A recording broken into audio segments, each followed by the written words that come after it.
திருச்சி மாநகரத்தில் முதல்ல நடக்கும் பொழுது அங்க கொடுத்திருந்த போலீஸ் பாதுகாப்பு கொடுத்த காவலர் எண்ணிக்கை வந்து 650. காரணம் ஒரு மாநகரம் பிளஸ் ஏர்போர்ட் கவர் பண்ண வேண்டிய ஒரு சூழ்நிலை அங்க இருந்தது. அதனால அங்க போடுறது வந்து 650. அடுத்ததாக அரியலூர் மாவட்டத்தில் மொத்தம் கொடுத்த காவலருடைய எண்ணிக்கை 287. பெரம்பலூர் மாவட்டத்தில் 480.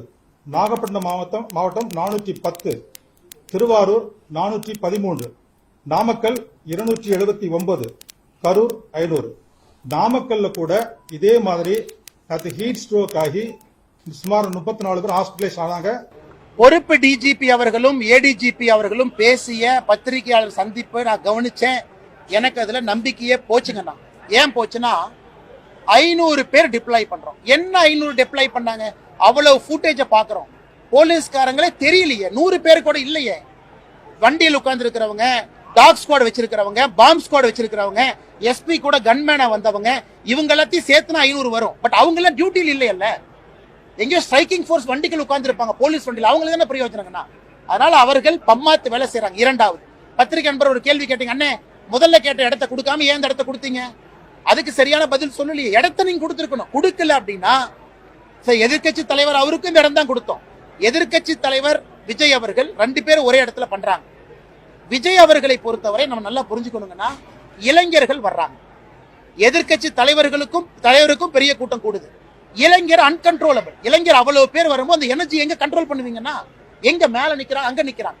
அதனால இதையெல்லாம் ஒரு காவல்துறை உணரணும். என்பிஎல நேஷனல் போலீஸ் அகாடமியில மாப் சைக்காலஜின்னு ஒரு கோர்ஸே இருக்கு. ஒருத்தர் 2 பேர் 5 பேர் வந்து எப்படி பிஹேவ் பண்ணுவாங்க, அதெல்லாம் படிச்சு தானே அதிகாரி வந்திருக்காங்க, படிக்காம எங்க ஐபிஎஸ் வந்திருக்காங்க.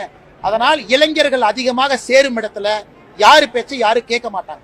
அதுவும் எனக்கு சமாதானம் இல்லை. மூன்றாவது, ஒரு முதலமைச்சர் அவர்கள் நேரடியா எதிர்கொள்ளணும்.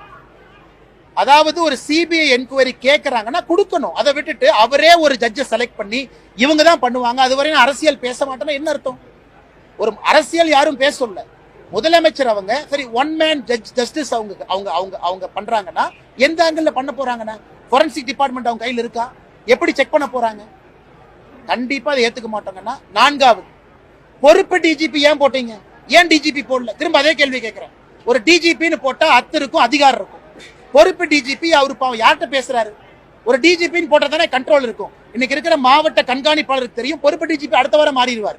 ஏன்னா யூபிஎஸ்சி லிஸ்ட் கொடுத்தாலே மாத்திடுவாங்க. அப்ப பொறுப்பு டிஜிபி பேச்சுக்கு என்ன மரியாதை கிரவுண்ட்ல இருக்கும்? நீங்க டிஜிபி ஏன் போடல? Regular head of police force ஏன் போடல?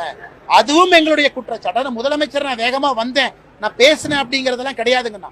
சரி வர நீங்கள் கையாளல. சரி, விஜய் வந்தனால நடந்துச்சுங்கிறீங்க. Indian air force aero show Vijay எங்க வந்தாரா? ஏன் 5 பேர் இறந்தாங்க? அதுக்கு பதில் சொல்லட்டும். அன்னைக்கு முதலமைச்சர் அங்க இருந்தீங்க, துணை முதலமைச்சர் இருந்தீங்க, 5 பேர் ஏன் இருந்தாங்க? 71 பேர் ஹாஸ்பிட்டல் அட்மிட் ஆனாங்க. விஜய் எங்க போனாரா? உங்களுக்கு கிரௌட கண்ட்ரோல் பண்ண தெரியல. 4 ஆண்டுகள் utter failure. Crowd management, law and order, எப்படி ரிவ்யூ மீட்டிங் எடுக்கணும், டிஜிபி எதுவுமே இல்லை, எல்லாம் ஃபெயிலியர். சும்மா வந்து விஜய் மேல அவங்க மேல விஜய் மேல நான் வச்ச குற்றச்சாட்டு பயணத்தினுடைய வடிவமைப்பை மாத்துங்க, அதான் என்னுடைய குற்றச்சாட்டு. மத்தபடி விஜய் தான் அது காரணம், அதை ஏத்துக்க மாட்டாங்க. விஜய் வருவதற்கும் உரிமை இருக்கு, சீமான் அவங்க வர்றதுக்கு உரிமை இருக்கு, எடப்பாடி என்ன உரிமை. ஒருத்தர் வரல, 1000 பேர் வரல, 1 லட்சம், அது மக்கள் உரிமை. வர்ற மக்கள் எப்படி தடுப்பீங்க? அதனால விஜய் அவருதான் காரணம், அதை ஏத்துக்கவே மாட்டேன். விஜய் அவர்கள் மீது இருக்கக்கூடிய தவறு அனுபவம் இல்லாத காரணத்தினால் பயணத்தினுடைய வடிவமைப்பை சரியான முறையில் அவங்க பண்ணணும், அதை பண்ணல.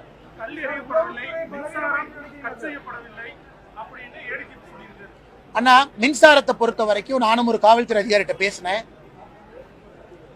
அந்த பசங்க எல்லாமே டிரான்ஸ்பார்மர் மேல ஏறுறாங்க அப்படிங்கறதுக்காக அது சுவிட்ச் ஆஃப் பண்ணிருக்காங்க. பிரிகாஷனரி மெஷர் கட் ஆகல எனக்கு தெரிந்த வரை. அதான் நான் எல்லாத்துக்குமே மக்களுக்கு சொல்றேன், ஏங்க டிரான்ஸ்பார்மர் மேல ஏறுறீங்க? எதுக்குங்க கோயில் மேல ஏறுறீங்க, சர்ச் மேல ஏறுறீங்க? மாஸ்க் கீழ இருந்து பாருங்க, எப்படி இத்தனை பேர் இறந்துட்டாங்க. இவங்க எல்லாம் உள்ள மாட்டிக்கிட்டவங்க, வெளியும் கிரௌட் இருந்தாங்கல்ல. ஆனால் நாமும் பாதுகாப்பா இருக்கணும், கூட வந்தவங்களும் பாதுகாப்பா இருக்கணும். அது முதல். இரண்டாவது, விஜய் அவர்களை பொறுத்தவரை நான் ஏற்கனவே நிறைய விஷயம் சொல்லிட்டேன். நான் சனிக்கிழமை வீக்கெண்ட் எல்லாமே பேசிட்டேன். ஆனால் ஏடிஜிபி மின்சாரம் கட் செய்யப்படவில்லை என்றால் மின்சாரம் கட்டாச்சு. ஆனா பிரிகாஷனரி மெஷர்ல டிஎன்இபி கட் பண்றாங்க, ஏன்னா டிரான்ஸ்பார்மர் மேல ஏறாங்க. அடர்ந்த இடம், நெருங்கிய சந்து, எங்கேயுமே ஸ்பேஸ் போறக்கு ஆம்புலன்ஸ்க்கு வழி இல்லை, ஆம்புலன்ஸ் எங்க தான் போகும்? அதனால இதெல்லாம் உட்கார்ந்து கண்டுபிடிச்சு சரியான முறையில் அதுக்கு சொல்யூஷன் கொடுத்து இந்த 40 உயிர்களுடைய ஆத்மா நம்மளை மன்னிக்கணும்னா தமிழ்நாட்டுல இன்னொரு உயிர் போகக்கூடாது.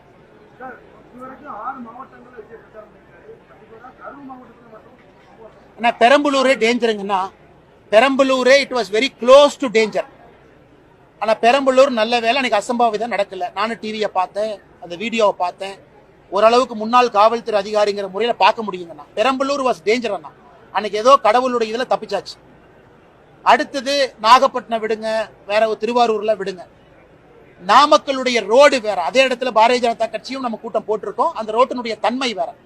கரூர்ல வேலுச்சாமிபுரத்தினுடைய ரோடு இஸ் அன்ஃபிட்.